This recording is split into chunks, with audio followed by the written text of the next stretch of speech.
Nggak ada ini. Nggak ada status. Oh, ada. Nah. Baiklah, terima kasih atas kesempatan yang diberikan. Kami dari kelompok 3 akan membahas tentang pertumbuhan penduduk terhadap pertumbuhan ekonomi.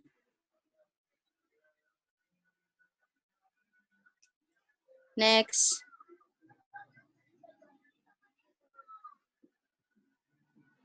Berikut adalah anggota kelompok. Yang pertama itu Alboin Simarmata, yang kedua Theodorus Purba, yang ketiga Afifa Nabila, yang keempat Mika Olat, dan yang terakhir adalah saya sendiri, Eka Vanessa Arsyad.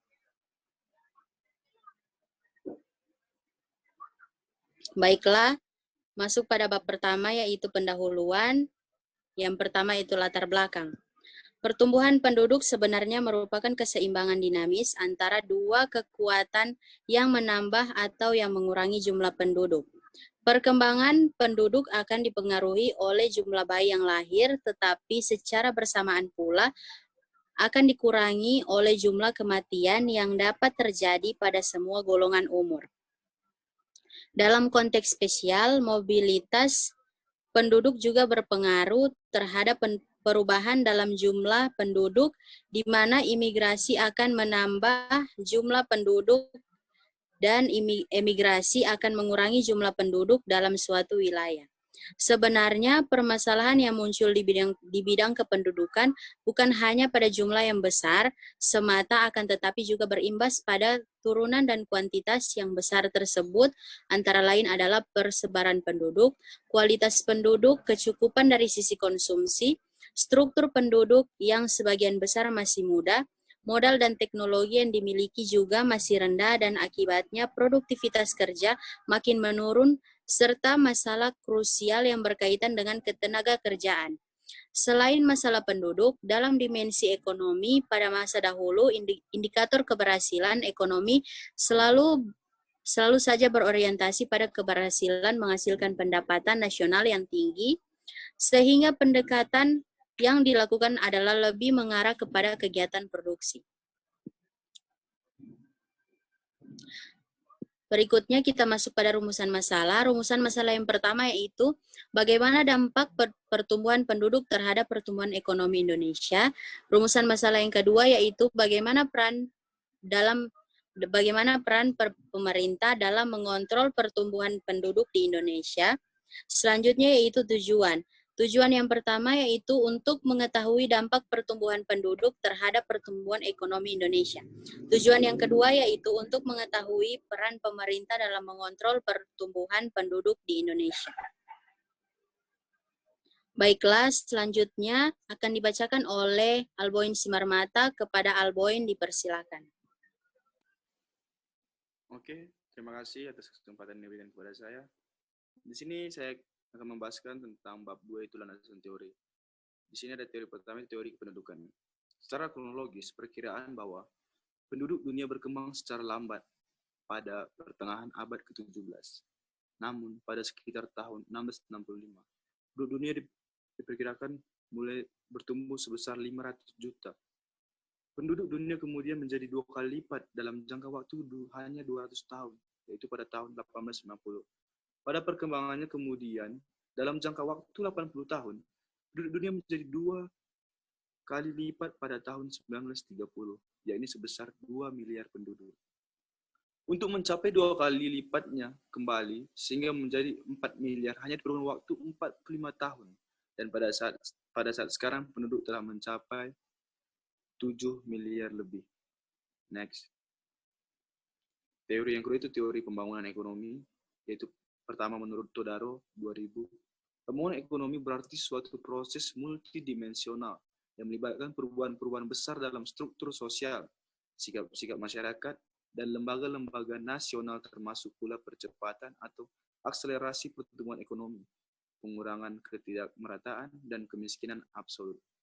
Yang kedua itu tentang teori pembangunan ekonomi ada menurut Kevit dan Nitya Sastro 1997, menjelaskan bahwa tujuan akhir pembangunan ekonomi suatu negara adalah memperoleh suasana ekonomi sedemikian rupa sehingga dapat terjamin suatu tingkat hidup yang setinggi-tingginya bagi seluruh warga negara. Tingkat hidup dalam suatu negara biasanya diukur dengan pendapatan rata-rata tiap orang berdasarkan pembangunan nasional. Meskipun demikian, bertambahnya hasil produksi belum berarti naiknya tingkat penghidupan apabila pertambahan penduduk melebihi tingkat pertambahan produksi. Next. Yang ketiga itu teori pertumbuhan ekonomi. Pertumbuhan ekonomi harus mencerminkan pertumbuhan output per kapita. Dengan pertumbuhan per kapita berarti terjadi pertumbuhan upah real dan meningkatnya standar hidup. Dengan demikian, pertumbuhan ekonomi adalah suatu kondisi terjadinya perkembangan GNP ataupun Gross National Product potensial yang mencerminkan adanya pertumbuhan output per kapita dan meningkatnya standar hidup masyarakat menurut Murni tahun 2006. Yang berikutnya itu teori konsep keluarga sejahtera. Keluarga sejahtera adalah keluarga yang dibentuk secara holistik dan terpadu atas semua indikator-indikator yang membentuknya. Karena keluarga sejahtera merupakan suatu kelompok kecil dalam masyarakat yang harus memenuhi standar sesuai yang disebutkan sebelumnya, maka dalam mencapai keluarga sejahtera diperlukan jenjang pentahapannya agar mudah diindikasi. Kondisi masing-masing keluarga berdasarkan indikator yang telah ditetapkan. Adapun tahapan keluarga dapat dilihat sebagai berikut. Yang pertama, keluarga prasejahtera. Yang kedua, keluarga sejahtera tahap 1. Yang ketiga, keluarga sejahtera tahap 2. Yang keempat itu keluarga sejahtera tahap 3. Dan yang terakhir, yang kelima itu keluarga sejahtera tahap 3+. Next. Oke, yang kali ini masuk di bab 3 tentang pembahasan yang akan dibawakan oleh teman saya, Afifah Nabila. Saya persilakan. Baiklah, saya akan menjelaskan tentang dampak pertumbuhan ekonomi terhadap pertumbuhan ekonomi Indonesia. Yang pertama yaitu kemiskinan, kedua lingkungan tercemar untuk memenuhi kebutuhan manusia, ketiga air bersih yang berkurang, keempat pengangguran, dan yang terakhir yaitu meningkatnya kebutuhan ekonomi, yaitu sandang, pangan, dan papan. Selanjutnya yaitu tentang peran pemerintah dalam mengontrol pertumbuhan penduduk di Indonesia, yang sudah dijelaskan di dalam undang-undang. Yang pertama yaitu pasal Undang-Undang Nomor 52 Tahun 2009 mengatakan untuk mewujudkan penduduk tumbuh seimbang dan keluarga berkualitas, pemerintah menetapkan kebijakan keluarga berencana melalui penyelenggaraan program keluarga berencana. Kedua, untuk mengatasi masalah kebijakan keluarga, pemerintah juga mengatur dalam undang-undang yaitu pada pasal 21 dan pasal 22. Pada pasal 21 ayat 1 mengatakan kebijakan keluarga berencana dilaksanakan untuk membantu calon atau pasangan suami istri dalam mengambil keputusan dan mewujudkan hak reproduksi secara bertanggung jawab tentang pertama, usia ideal perkawinan, kedua, usia ideal untuk melahirkan, ketiga, jumlah ideal anak, keempat, jarak ideal kelahiran anak, dan yang terakhir yaitu penyuluhan kesehatan reproduksi. Yang ketiga, pasal 25 ayat 1 menindaklanjutkan dengan cara sesuai dengan isinya yaitu suami dan atau istri mempunyai kedudukan hak dan kewajiban yang sama dalam melaksanakan keluarga berencana. Keempat, pasal 23 ayat 1 Undang-Undang Nomor 52 Tahun 2009 memaparkan pemerintah pusat dan pemerintah daerah wajib meningkatkan akses dan kualitas informasi, pendidikan, konseling, dan pelayanan kontrasepsi. Selanjutnya, Peraturan Pemerintah Republik Indonesia Nomor 27 Tahun 1994 tentang pengelolaan perkembangan kependudukan pada pasal 1 mengatakan bahwa pengelolaan perkembangan kependudukan adalah upaya penyelenggaraan kegiatan yang berkaitan dengan pengkajian, perencanaan, pelaksanaan, pemantauan, penyuluhan, pengendalian, dan evaluasi masalah perkembangan kependudukan. Dan yang terakhir, Peraturan Presiden Republik Indonesia Nomor 62 Tahun 2010 tentang Badan Kependudukan dan Keluarga Berencana Nasional. Pada Peraturan Presiden ini menjelaskan tentang tugas dan fungsi utama BKKBN sesuai dengan yang tertera pada pasal 2 dan pasal 3 ayat 1 dan ayat 2. Untuk lebih rincinya, tugas BKKBN diatur oleh Perpres yang terdapat pada pasal 2 yang berbunyi BKKBN mempunyai tugas melaksanakan tugas pemerintah di bidang pengendalian penduduk dan penyelenggaraan keluarga berencana. Selanjutnya yaitu contoh studi kasus yang ada di Kalimantan Timur yang akan dibacakan oleh Theodorus Purba. Baiklah, terima kasih atas kesempatan yang diberikan. Berikut adalah contoh kasus tabel pertama pertumbuhan ekonomi di Kalimantan Timur. Korelasi pertumbuhan penduduk dan pertumbuhan ekonomi.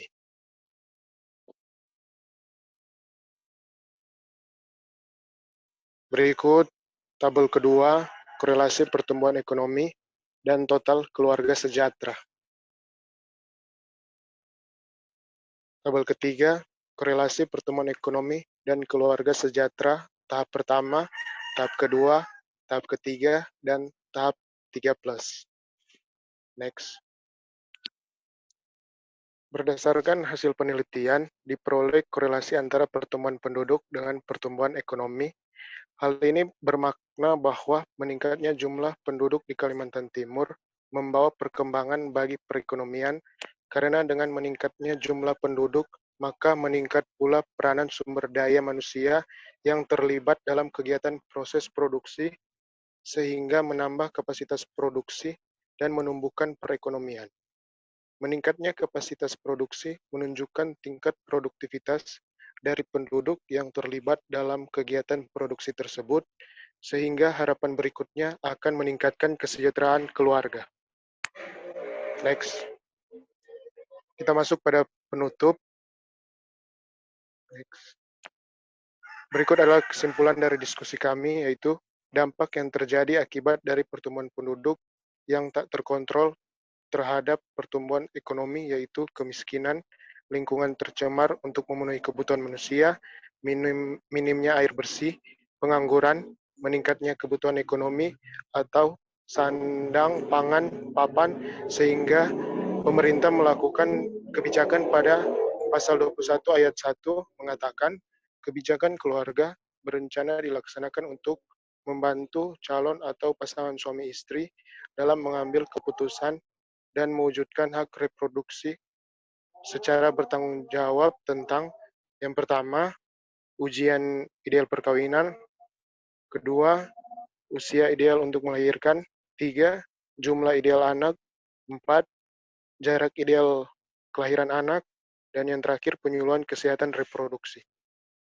Dan pada pasal 25 ayat 1 menindaklanjutinya dengan cara sesuai dengan isinya, yaitu suami dan atau istri mempunyai kedudukan hak dan kewajiban yang sama dalam melaksanakan keluarga berencana. Seperti salah satu contoh kasus di Kalimantan Timur, pertumbuhan penduduk yang teratur dan selaras membantu pertumbuhan ekonomi daerah tersebut. Sekian presentasi dari kelompok kami. Terima kasih.